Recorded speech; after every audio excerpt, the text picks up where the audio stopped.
j'espère que vous allez bien, je vous retrouve pour une nouvelle vidéo. Cette vidéo est faite pour la boutique Créatelier Caracol. Je vous mets le lien en barre d'infos et je vous montre tout de suite un petit peu comment ça se passe sur son site.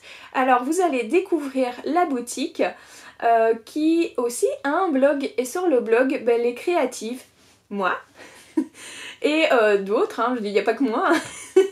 Eh bien, on fait des créations pour pouvoir vous inspirer. Il y a pas mal de choses qui se fait aussi sur Facebook, toujours avec Créatelier Caracol. Il y a un groupe où on peut partager vraiment ces créations faites avec les achats de la boutique. Donc voilà, si vous voulez vraiment une bonne ambiance, je vous recommande d'aller sur ce groupe aussi. Je vous mets tout ça en barre d'infos. Le thème du mois d'octobre, parce que oui, on est déjà en novembre, je sais. Mais voilà, le montage est fait seulement maintenant. Et c'était les feuilles. Et donc moi j'étais déjà un petit peu en avance. J'avais déjà commencé le thème de Noël en même temps que les feuilles. Donc voilà, comme ça je vous ai peut-être dit un petit truc pour le mois de novembre, c'est le thème de Noël. Donc entre guillemets ici vous allez avoir un Daily December qui est fait en même temps pour dire d'avoir une deuxième vidéo. Donc vous avez que la couverture, vraiment la structure de ce mini album. Alors un Daily December, pour celles qui ne le savent pas, c'est un mini album un peu sous forme de calendrier de l'Avent. Et après à l'intérieur il y a les feuillets qui retracent un petit peu vos préparatifs de Noël. J'avoue franchement que moi j'ai pas énormément de préparatifs de Noël, c'est souvent fait à la dernière minute, mais retracer le mois de décembre ça peut être sympa aussi. Et donc voilà, je vous montrerai ça dans une prochaine vidéo.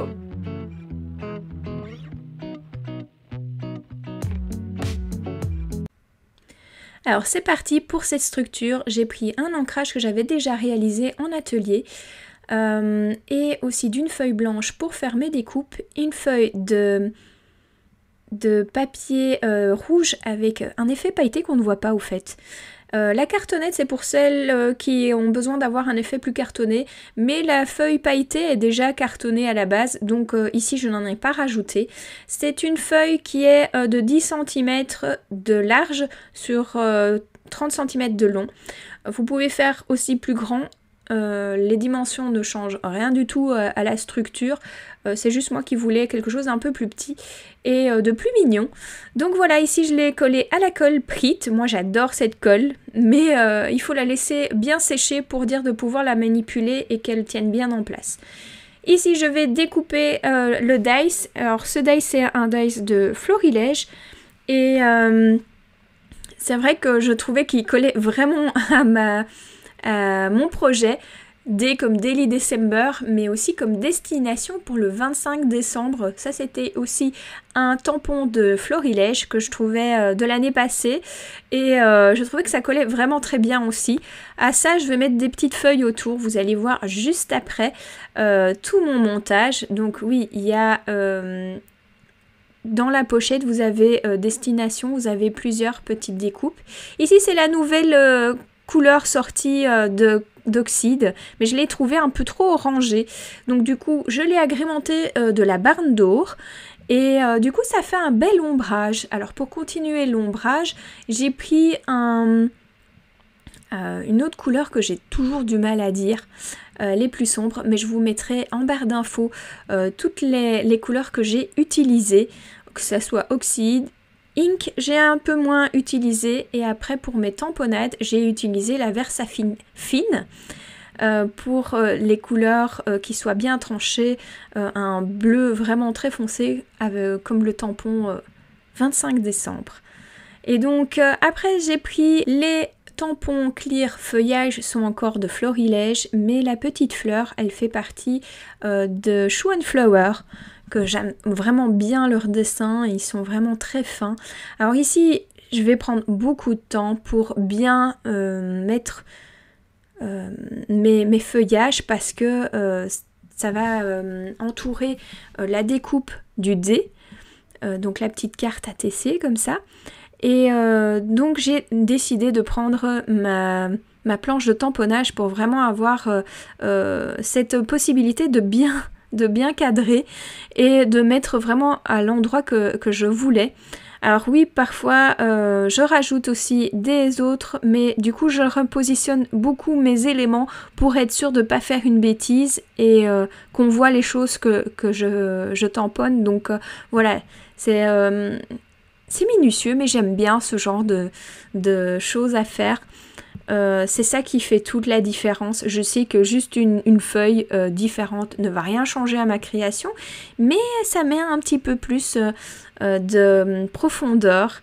Alors ici c'est le plus difficile parce que comme la carte ATC, si vous voulez, elle est trouée, il faut être sûr de ne pas mettre le tamponnage à l'endroit où c'est ajouré pour voir l'ancrage qui est en dessous. Donc il fallait pas avoir cette trace bleue, et donc ici je l'ai après fixée avec de la mousse 3D. Et puis après j'ai remis une mousse 3D pour mettre encore plus de relief pour la petite fleur en plus. Ah oui, c'est quelque chose de super important de mettre de la profondeur, parce que sinon, si c'est trop plat, votre trompe-l'œil en soi, ben c'est vrai que ça va pas mettre autant... Comment expliquer ça? Voilà, il faut que pour donner vie à votre création, ben voilà, il faut vraiment mettre de relief sans en mettre de trop pour rester quand même assez plat pour pouvoir le ranger. Ici, ben voilà, moi j'aime bien cette touche, c'est de faire les angles. Ici, on fait la fermeture, enfin plutôt le montage de ce côté Traveler Notebook, sauf qu'au lieu de le mettre sur la tranche de côté, j'ai prévu de mettre au-dessus. Donc j'ai fait... Et ça, on ne l'a pas vu sur la vidéo. J'ai fait 2 lignes avec le plioir et je mets 2 œillets. Alors ces œillets-là, je vais en rajouter un après parce que tout simplement, j'ai choisi un élastique rond mais qui était un peu trop gros. J'aurais dû prendre celui que j'ai hésité avec le bordeaux. Mais voilà, je trouvais que ça tranchait mieux celui-là. Mais c'est pas grave, voilà, il y a toujours... une solution. Ici, j'ai d'abord fait le côté de la boucle pour faire la longueur de la fermeture. Et puis après, j'ai fait la fixation intérieure pour pouvoir mettre mes feuillets. Donc ces feuillets, si je veux, bah, je les change pour l'année prochaine. Je peux garder cette structure quand même. Et je trouve ça assez... Elle est originelle, je vais dire, pour dire de quand même garder la même chose, mais que je peux le réutiliser pour une prochaine fois. Ici, vous pouvez mettre simplement une seule languette, mais moi j'ai prévu d'en mettre 2. Et donc vous voyez là, il y a le deuxième œillet qui est mis juste à côté. Donc les feuillets, la base pour les mettre à l'intérieur seront de tailles différentes. Parce que j'ai prévu de mettre des petits œillets. Alors si vous voulez vraiment et que vous avez un gros élastique comme le mien, vous pouvez mettre des plus gros œillets, il n'y a pas de souci. La Crop-A-Dile, je vous mets le lien en barre d'infos pour le petit test de produit que j'avais fait. Et pour terminer, je fais un rappel un petit peu avec les ancrages à l'arrière pour assortir à la couverture avant. Je trouvais que c'était la petite touche finale qui était très sympa. Voilà, la vidéo s'achève, j'espère que ça vous a plu, que ça vous a donné plein d'idées pour faire votre Daily December. N'oubliez pas de me mettre un hashtag Magiscrap si vous réalisez aussi cette création. Voici quelques petites étiquettes assorties et l'ouverture se fait vers le haut. Les 2 petits traits pour mettre les feuillets pour la prochaine vidéo. N'oubliez pas de vous abonner à ma chaîne YouTube si ça n'est pas encore fait et mettre un petit pouce bleu pour mon référencement. Et en attendant la prochaine vidéo, vous avez le lien d'une ancienne. Bye!